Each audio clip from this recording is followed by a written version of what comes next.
Boa noite a todos e a todas. Vamos dar prosseguimento ao nosso ciclo de conversas sobre o tema processo criativo. A Isadora Salazar, já esteve aqui falando sobre o processo de criação do seu livro, a Márcia Frigg também, o Pedro Simões, e agora chegou a minha vez de falar a respeito do processo de criação do meu romance Mojubá.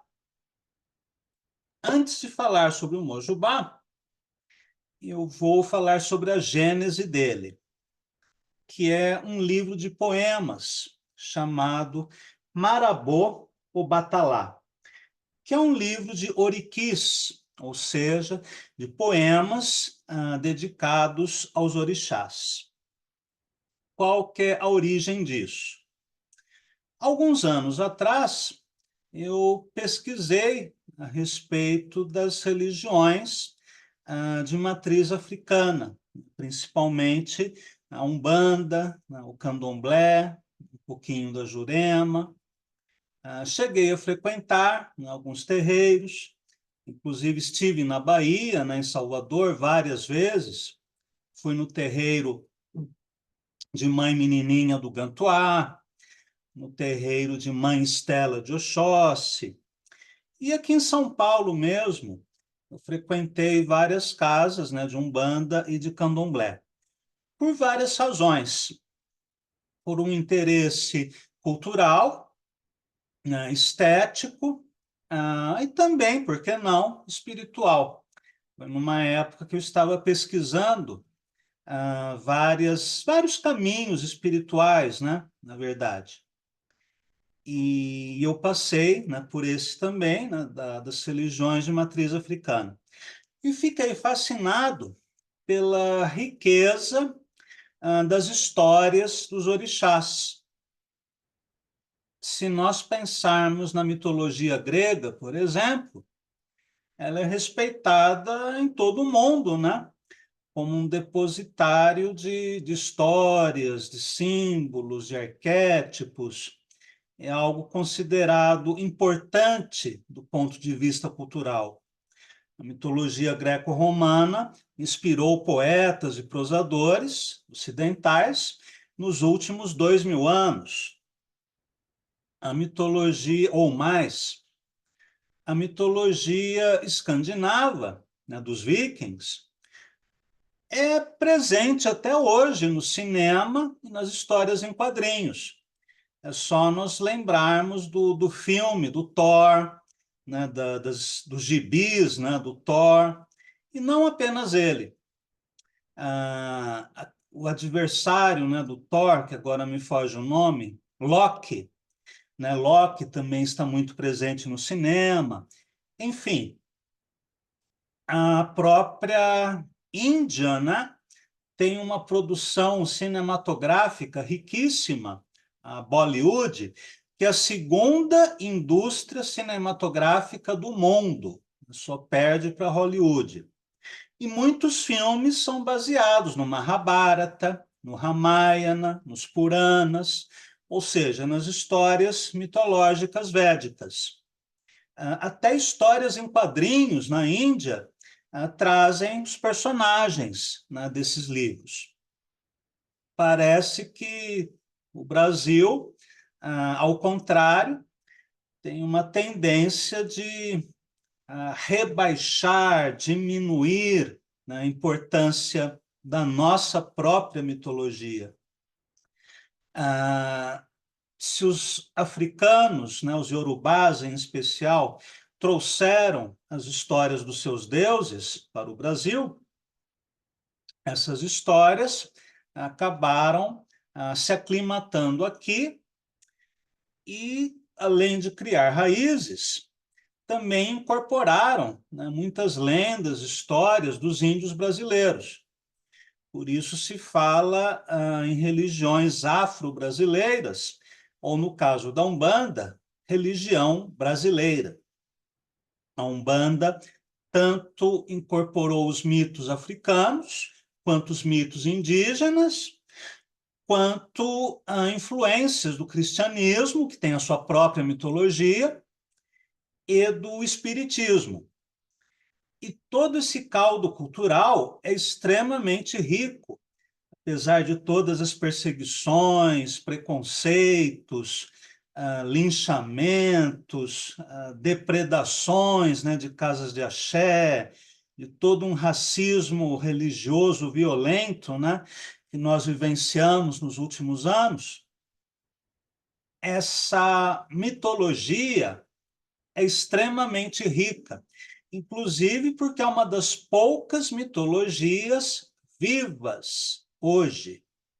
Se nós viajarmos para a Grécia, acredito que não encontraremos nenhum templo em que se faça um ritual para celebrar a Afrodite, ou Ares, Zeus, Palas Atena, ou qualquer um dos deuses olímpicos.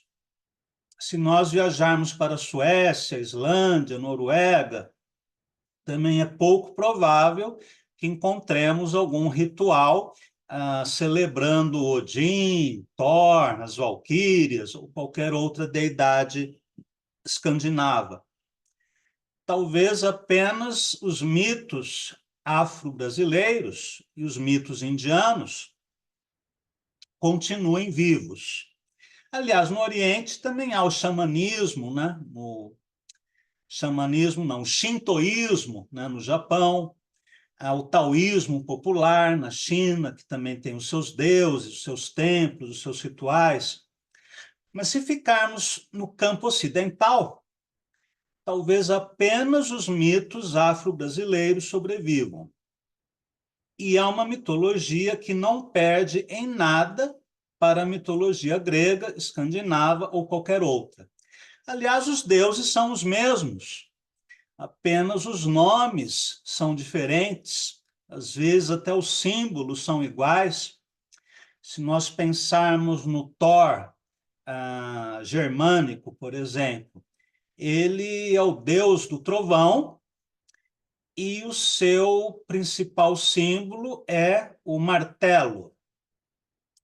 Na cultura afro-brasileira, nós temos Xangô, que além de deus da justiça, também é deus do trovão e tem uma ferramenta parecida, que é o machado de duplo gume, que lembra bastante o martelo de Thor. Se lermos as histórias de Thor e as histórias de Xangô, também vamos encontrar, né, várias semelhanças, né? Os dois são deuses guerreiros. A partir desse meu fascínio pelos orixás, e por várias viagens, né, que eu realizei a Salvador e a outras cidades baianas, eu comecei a escrever, né, os poemas de Marabô Obatalá, os oriquis. O oriqui é o poema cantado nos rituais de candomblé, semelhante ao ponto dos rituais de Umbanda. A diferença é que o oriqui veio da África e é cantado em Iorubá. E o ponto é cantado em português, e foi criado aqui mesmo. Tanto os oriquis quanto os pontos são poemas orais, são textos orais de celebração aos orixás. E eles têm uma série de convenções. No oriqui africano, por exemplo, nós temos os epítetos, que são os apelidos poéticos. Assim como acontece na Odisseia de Homero. Os personagens homéricos, os deuses, os heróis, têm apelidos. A Aurora, por exemplo, é chamada de a Dedirósia Aurora, a aurora dos dedos cor-de-rosa. E os orixás também têm vários apelidos, que nos oriquis aparecem em Iorubá e nos pontos aparecem em português. Essas cantigas também trazem referências a histórias tradicionais dos orixás e também provérbios. E são textos muito ricos em termos de aliteração, assonância, rima, paronomásia. Claro que os africanos não conheciam nada disso, eles não tinham conhecimento teórico das figuras de linguagem, mas na prática poética, sim, eles trabalharam as figuras de linguagem, inclusive a metáfora e outras. Então, são textos poeticamente muito ricos.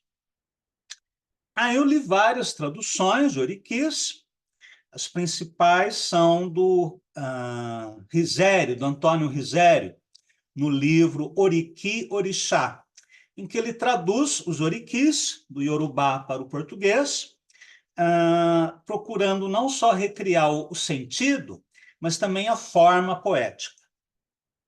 Bom, aí eu ouvi pelo YouTube muitos oriquis cantados em Yorubá, muitos pontos de Umbanda, li várias traduções, li histórias de orixás, principalmente daquele livro A Mitologia dos Orixás, do Reginaldo Prandi, que é o livro mais completo, né, que traz mais histórias dos orixás.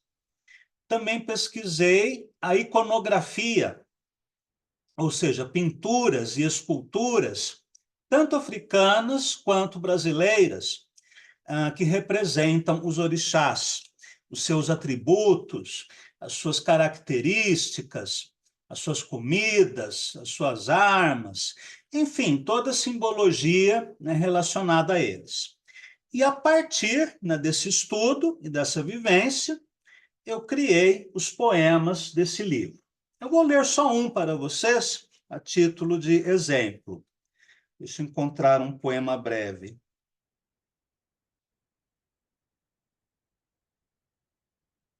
O Oriqui de Ançã. Oiá vem com o vento, vem e revém, mãe do meu pensamento. Faz a pedra flutuar, escreve na folha palavras de vento. Mulher animal, faz amor amar e medo sentir medo. Epa, rei, come pimenta vermelha, dança com pés vermelhos, olha com olhos vermelhos, como se quebrasse cabeças. Mulher animal, dona do raio e do vento, aquela que vem dançando, aquela que vem dança dançando, aquela que vem dança noite dançando. Oiá, tira a tripa do mentiroso, fura olho do preguiçoso, mãe do meu pensamento. Não me queime com o sol da tua boca, a Fefê e Cufunã, aquela que carrega o chifre de búfalo e dança no cemitério coberta de cinzas, dissipa meu tormento. Epa, rei. Aqui tem várias referências a histórias de Ançã. Ela era uma mulher búfalo. Um dos itãs, ou seja, histórias tradicionais, diz que uma vez Ogum estava na floresta, ele se aproximou de um rio e viu uma mulher linda tomando banho. Era Yansan. Ele logo ficou, né, apaixonado por ela. Ou seja, sentiu um desejo, né, imenso por ela. E ele passou a voltar várias vezes, né, para vê-la e descobriu que ela se transformava em búfalo vestindo a pele de um animal. Aí um dia ele foi lá e escondeu a pele de búfalo para que Ansan não voltasse a se transformar em animal e mantivesse sua aparência humana. E Ansan fica desesperada, não encontra a sua pele. Ogum se aproxima dela, né, faz o chaveco. Ogum era um sedutor e acaba conquistando Yansan e leva ela, né, para sua casa. Ogum tinha várias mulheres. Xangô roubou todas elas, mas isso é outra história. Então, Ogum levou Yansan para sua casa e as outras esposas ficaram enciumadas, porque Ogum só queria dormir com ela e não dava a mínima para as outras esposas. Aí elas resolveram se vingar. Aí um dia elas tramaram, vamos embebedar Ogum? Aí a gente pergunta qual é o segredo de Ansan. Aí uma noite elas embebedaram Ogum, né, fizeram uma orgia, e depois, quando ele já estava bem chapado, uma delas perguntou, qual é o segredo de Ansan? Aí ele já estava para lá de Bagdá, né? Disse, ela não gosta que jogue água no chão. Só isso, que mais? Ela tem uma pele guardada numa arca, ela se transforma em búfalo. Tá bom. Aí no dia seguinte, quando Yansan entra na cozinha, sei lá, uma das esposas joga um balde de água no chão para irritá-la. Depois a outra esposa pega a pele de búfalo e diz para ela: você é um animal, você é um animal, você é um animal. Provocar Yansan não é sensato, não é uma coisa que a gente deva fazer. Ela recupera a pele, se transforma em búfalo e mata todas as esposas de Ogum.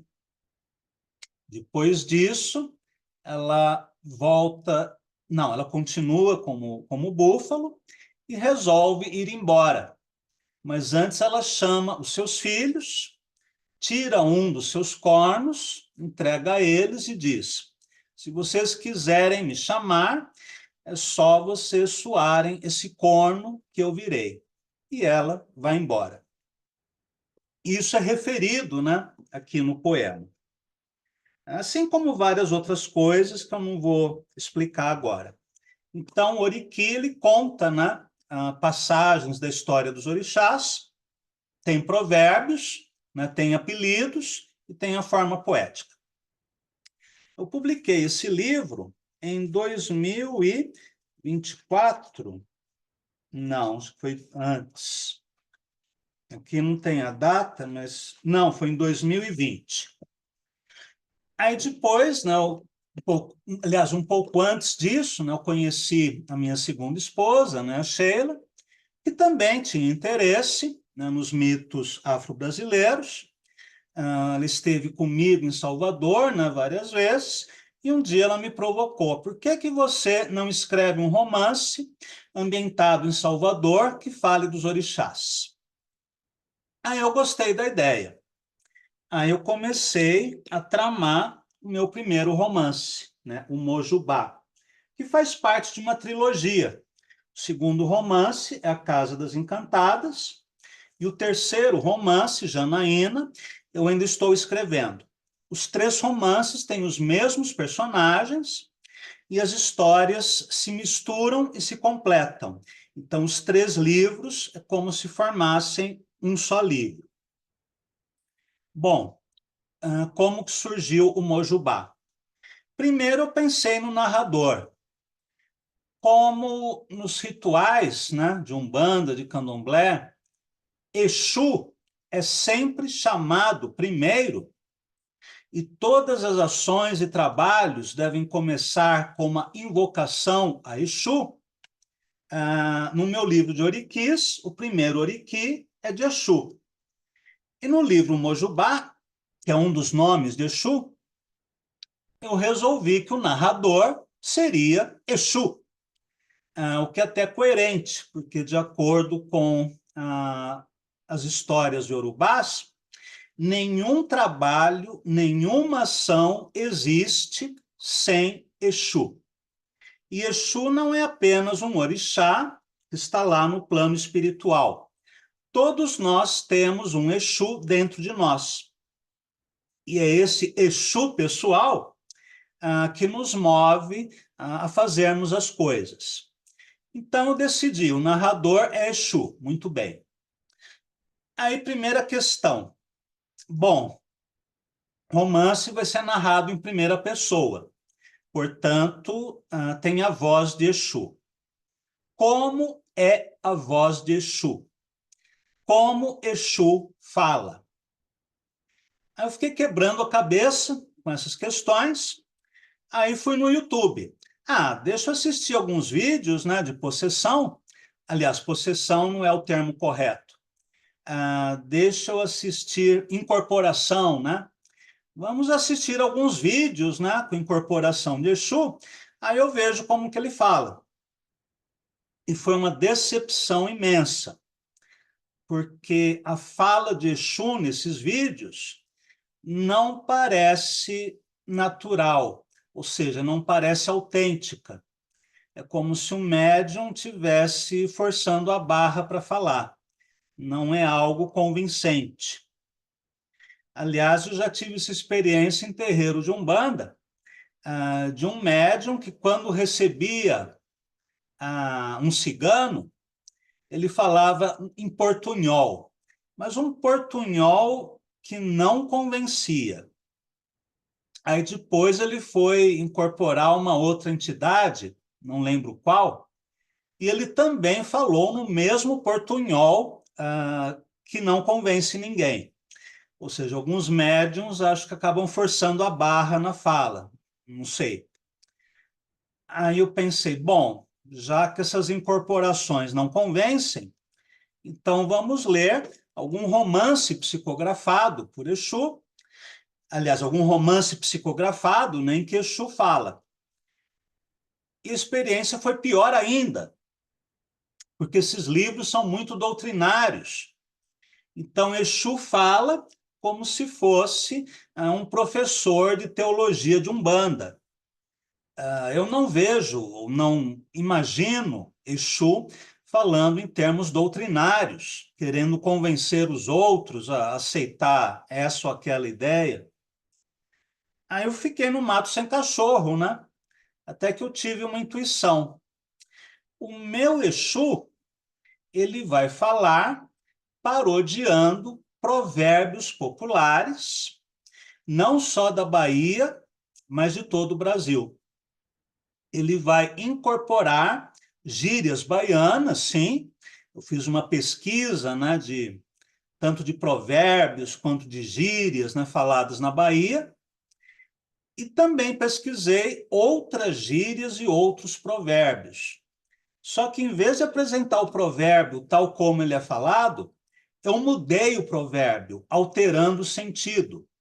E também criei alguns provérbios próprios. Então, eu inventei a fala de Exu a partir desses provérbios. O romance tem 7 capítulos. Em cada capítulo tem um orixá que aparece com mais destaque.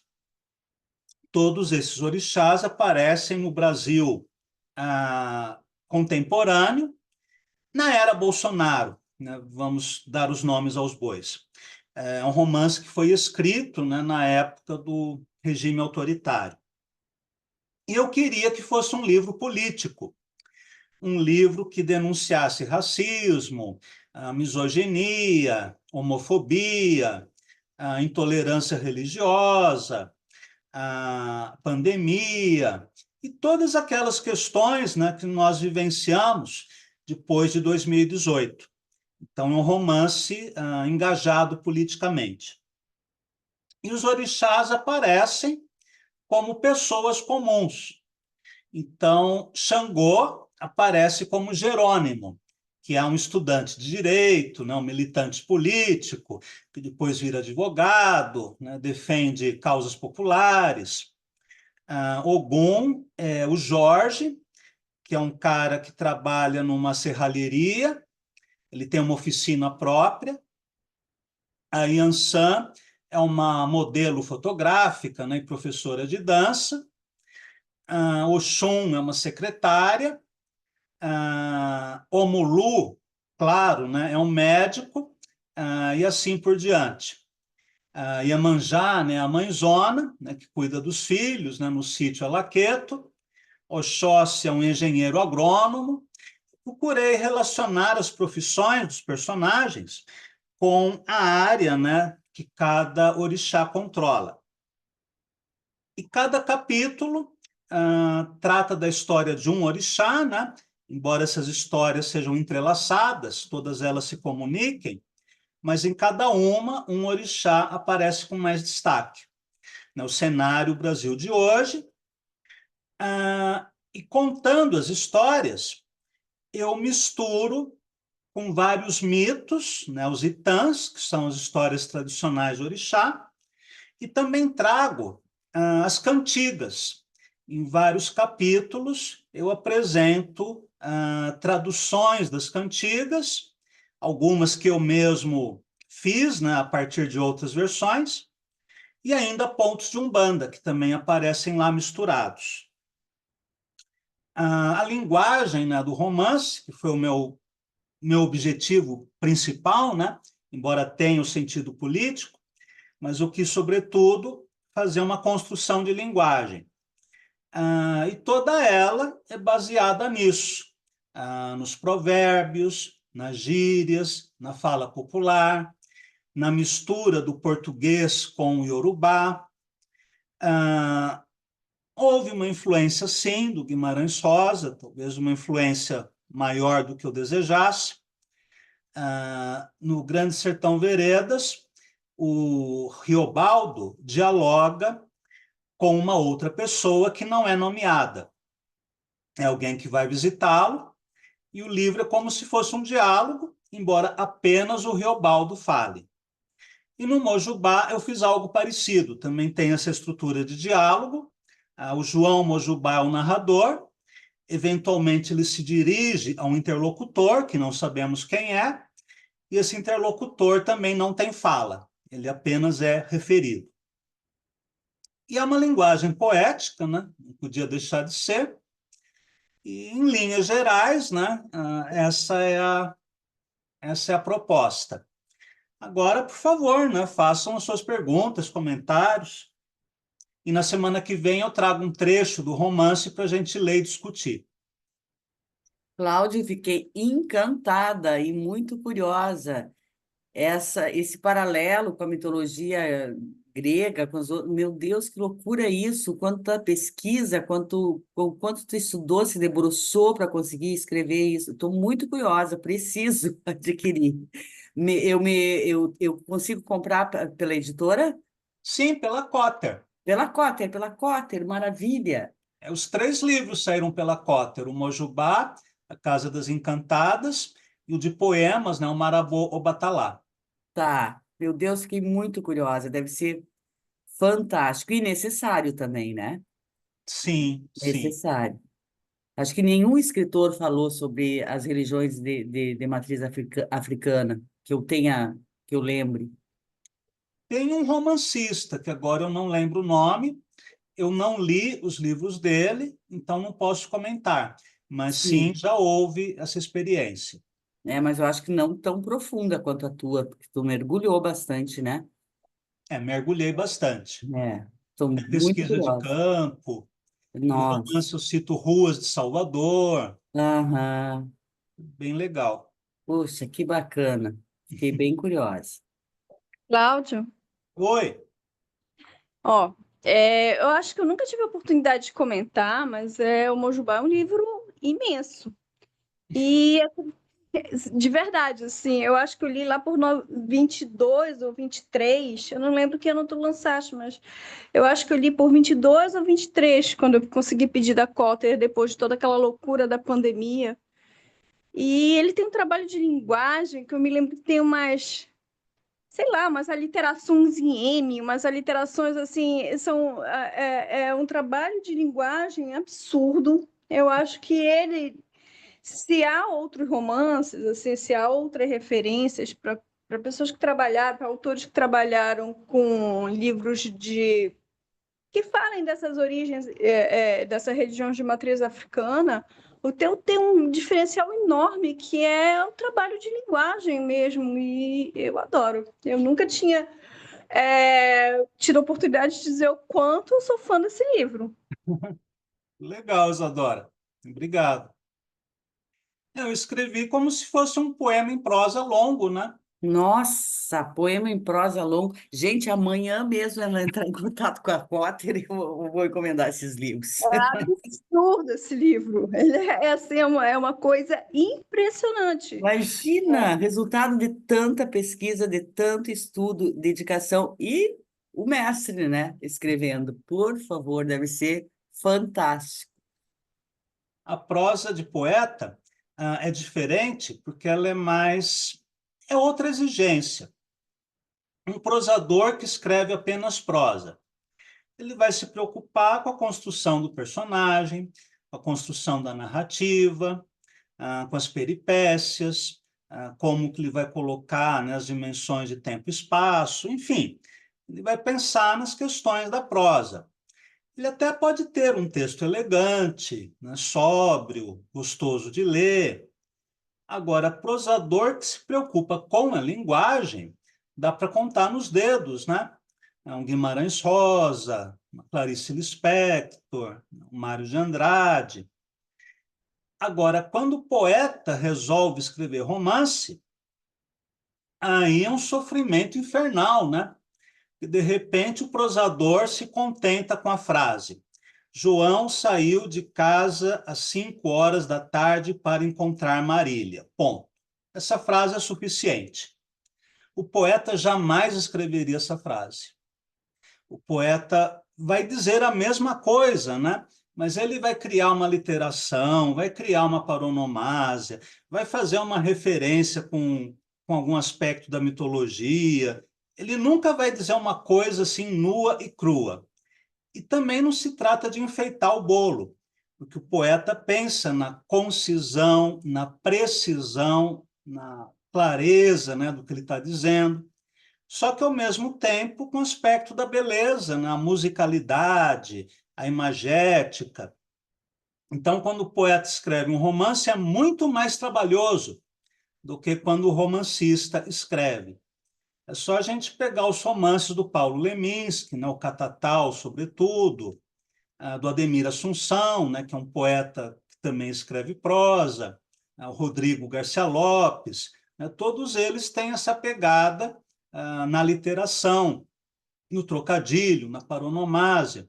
E o meu livro não faz a regra, não é prosa de poeta, mas de um poeta que quer contar histórias, quer ter um conteúdo político, quer ter uma coerência dramática, só que com música e imagem. Meu Deus, perfeito, deve ser perfeito. É um pouco metido a besta, mas eu gosto do resultado. Não, não deve ser metido a besta, não. Mas Eu agora, gosto mestre, do resultado, Cláudio, eu gosto Oi? mesmo do resultado. Eu gosto mesmo do resultado, assim. Que bom, que bom. Você é uma das mestre, minhas prosadoras favoritas. e Sim, as- mas agora falando sobre a questão das religiões mesmo, né? Eu também já frequentei terreiro de Umbanda, já fui, acho bacana, acho bem legal e tudo, mas eu também me vem essa coisa de que às vezes a atuação do médium não me convence, sabe? Às vezes pela linguagem. sim, às vezes a gente fica meio na dúvida. Uhum, E no meu caso, né, que sou uma pessoa que tem uma formação intelectual, todos nós aqui, né? Então, ao mesmo tempo que havia um fascínio pelo aspecto mágico, né, digamos, sim. da Umbanda, do Candomblé, também havia uma insatisfação por não haver uma filosofia mais desenvolvida. Até porque o que são os mitos, né? Há uma maneira de tratar de questões profundas e transmitir essas questões para pessoas que não são intelectuais. Tanto o Oriki, né, o poema cantado, quanto o Itan, a história, eles eram voltados para os membros da aldeia. Tem ideias filosóficas? Tem, mas são ideias filosóficas traduzidas de um modo que a maioria das pessoas possa entender, né, alguma coisa. Mas não há uma teologia do candomblé, por exemplo. Existe uma teologia da Umbanda que é bem recente, foi criada há poucas décadas. Isso acabou me frustrando um pouquinho. Aí eu fui procurar, né, o budismo, o hinduísmo, né, que são correntes não apenas religiosas, mas também filosóficas, que aí já dão uma explicação de mundo que eu acho mais convincente. Mas sou fascinado pela Umbanda e pelo Candomblé até hoje. Candomblé, eu nunca cheguei aí no terreiro de Candomblé. Umbanda, sim. Imagina, em Santa Catarina tem terreiro de Umbanda. Tem sim. Que eu fui. Imagina, coitados, devem sofrer um horror, né? Com Mas certeza. acontece, assim, eu acho que também deve ser muito difícil para o médium, sei lá, a gente também não compreende muito bem como se processa essa questão, né? Aí teria que conversar com o médium, porque às vezes, sei lá, a entidade está nele, por exemplo. É, E como que a entidade vai se expressar? Usando o repertório do médium. Se o médium não tem um repertório linguístico mais rico, a entidade vai usar aquilo que o médium pode oferecer, né? sim, Que seja uma resposta. eu li as obras de Kardec, né? O livro dos médiuns, o livro dos espíritos e tal.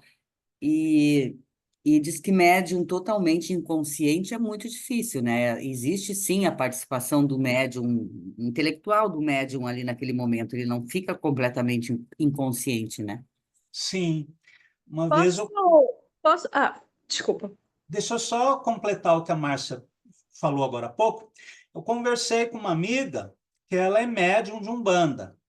E eu perguntei para ela: e aí, você perde a consciência? Ela respondeu: não.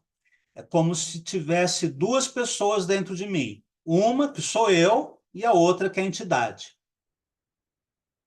Sim, é o que eu li também nos livros de Kardec, que o médium inconsciente é raríssimo, raríssimo. Na maioria das vezes o médium está ali consciente, só que não atua, né? Sim. Isadora? Eu quero. Bom, tem um relato de uma conhecida minha, na verdade, professora do bilíngue das minhas filhas. E ela, até onde eu sei, é a única médium mulher que incorpora Exu, pelo menos é aqui na região de Belém, né? E o que ela falou é que Exu, quando baixa nela como cavalo, ele prende a respiração dela. Então, ela faz muitos movimentos, porque o Exu é muito pesado, né? Tem aquela presença imensa. Ela faz muitos movimentos completamente sem respiração. E ela sabe que ela está sem respirar. Mas para ela conseguir, sei lá, para que Exu utilize dela para fazer o trabalho, sei lá o quê, ele baixa a respiração dela muito, muito, muito. E ela pensa, né? Porque eles estão conscientes de alguma forma, né? Ela pensa e diz: meu Deus, eu vou morrer asfixiada aqui, porque eu tô, sei lá, fazendo sei lá que movimento, fazendo, dando sei lá que passo, mas ela está completamente sem, quase sem respirar. Assim, vai no limite físico do oxigênio dela. Que incrível, né, gente? É uma magia toda. Eu também sou bem fascinada por isso, assim. Eu tenho uma colega de escola, aí, meu Deus, esses assuntos rendem, gente, que ela é médium também de Umbanda. Ela não bebe e não fuma, gente. E um dia eu fui lá no terreiro dela e tal, para ter uma consulta e tal, receber uma benção. Ela bebe o tempo todo e fuma o tempo inteirinho. Aí eu olhei para a bebida e pensei, isso aí deve ser um suco. Quando eu pensei isso, ela disse para mim, quer experimentar? Eu disse, quero, quero. Gente, era álcool mesmo. Tinha álcool mesmo. Ela bebe o tempo todo e fuma o tempo todo. E ela não bebe e não fuma. Sim. Já ouvi isso de outras pessoas que também passaram por essa experiência. E interessante que a hora que eu olhei para a bebida, porque era uma bebida assim, tinha cor, né? Eu imaginei que fosse algo parecido com licor, alguma coisa assim. Aí eu pensei, não, isso aí não tem álcool, não, né? Aí ela disse, quer experimentar? Eu disse, não, eu aceito. Claro que tinha álcool, gente, claro que tinha. Sim. Isso tem a ver com a frequência, né, em que essas entidades vivem. Muitas delas, no caso dos malandros, por exemplo, né, foram pessoas de classe popular, prostitutas, enfim, pessoas que tinham, né, vício do álcool, do fumo, e que depois que desencarnaram foram para um plano espiritual, e ainda que elas sejam entidades de luz, né, digamos assim, mas ainda estão numa frequência muito próxima à nossa, tanto que se comunicam conosco, justamente porque estão muito próximos, né? Diferente de entidades que estão em planos, né, mais elevados, que aí já perderam, né, qualquer relação com a matéria.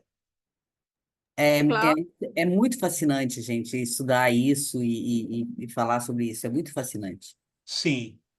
Cláudio, tu considera o teu romance uma prosa poética, um policial? O que que tu considera? Como é que tu fala sobre ele? O que que...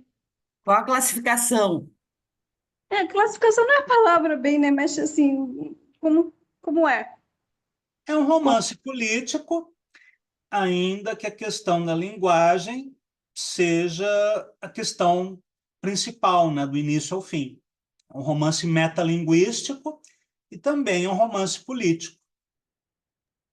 O segundo Legal. livro da trilogia, A Casa das Encantadas, tem bastante do romance policial, porque, antecipando um pouco da história, uma mulher é assassinada, aliás, uma transexual, né, é assassinada, e o romance todo gira em torno da investigação de quem matou essa transexual.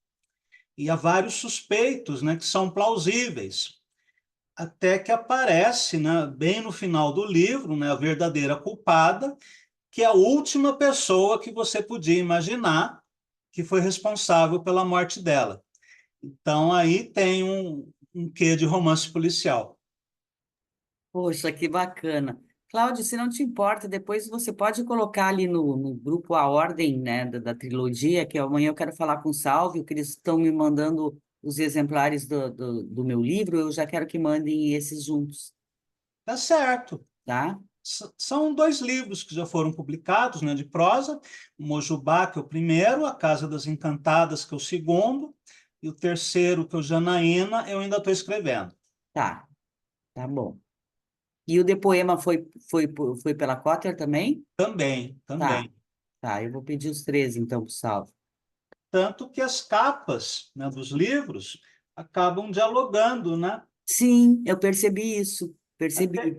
a terceira capa até que foge do padrão, É, mas os 2 primeiros livros, né, as capas dialogam. muito bacana. A Cotter é uma bela editora, eu É gosto. bem caprichado. Nossa, hoje eu recebi o vídeo do Caldo da Terra, eu achei muito caprichado. Que ótimo. E estou aguardando o meu exemplar. Ah, é claro, né, mestre? É claro. Depois, quando chegar para mim, eu peço teu endereço. Tá joia. Uma outra questão, comentário? Estou ansiosa para ler agora, só isso. Que bom, que bom. Depois eu vou publicar um fragmento do Mojubá para a gente ler e comentar na semana que vem. Combinado. Como nós fizemos, né, nos casos de vocês, né? Uhum, Principalmente do Pedro, né? Uma sim. aula foi a discussão do processo criativo, e na outra aula nós lemos o fragmento de prosa, e podemos repetir esse modelo. Aí depois pensamos num outro assunto para as nossas Tá. aulas. E falando no Pedro, que promessa, né, gente? Tão jovenzinho, já escrevendo tanto assim, fazendo parte do laboratório, aprendendo, buscando, né? Uma É bela promessa, né, gente? Obrigada. precoce, né? Ele tá aí? Ah, ele tá Tá aí. aqui. Sim, Olha, eu tô Pedro. aqui, eu só não falei nada, mas eu ouvi a aula toda. Ah, tá. Não, eu não tinha percebido que você estava aqui. Que você é uma grande promessa. Estou Oi, muito. Pedro. Concordo. É, que maravilha, tão jovenzinho e já está aqui na luta com a gente, buscando sempre aprender mais. E a mãe dele é uma ótima poeta, professora e intelectual, né? Luciana Oliveira. Nossa, que responsa para ele. Pois é, uma família de pessoas inteligentes. Que bacana. Então é isso, meus caros. Falta 5 minutos para outra aula, né, sobre o Haroldo. Então vamos finalizar por aqui e depois eu envio um fragmento, né, do Mojubá para vocês lerem. Certo, obrigada, mestre. Então, Obrigada, bom até a próxima. carnaval. Oi? Ah, e ainda estou aqui, eu quero 2 prêmios, 2 Oscar. É, Então, bom carnaval para todos e todas e até semana que vem. Até, mestre. muito bem. Boa Tchau. noite. Boa noite. Tchau.